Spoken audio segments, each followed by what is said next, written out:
Korang utangkin ada 2 jenis topi tau. Okey, kita ada packable hat iaitu design yang lama. Untuk design yang terbaru kita ada cowboy hat tau. Okey, kalau korang nak tengok perbezaan dia, jom Wani tunjuk. Kalau untuk packable yang design lama, untuk dia punya material adalah polyester tau, dan dia jenis water resistant. Jangan risau kalau korang beli, dia ada 2 variasi warna. Kita ada untuk warna black dan kita ada juga untuk warna kaki tau. Dan untuk kita orang punya packable hat, dia didatangi sekali adjustable, so korang boleh ketatkan untuk di bahagian leher. Manakala kalau yang jenis cowboy hat yang paling best, untuk lapisan untuk bahagian dalam dia mempunyai mesh breathable tau, so dia ada laluan angin. Okey, untuk bahagian kepala pula dia ada juga jenis adjustable rope.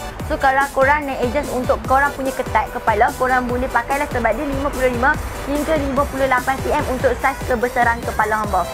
Kalau korang nak jadikan sebagai design cowboy, korang buttonkan saja dia dekat bahagian sini.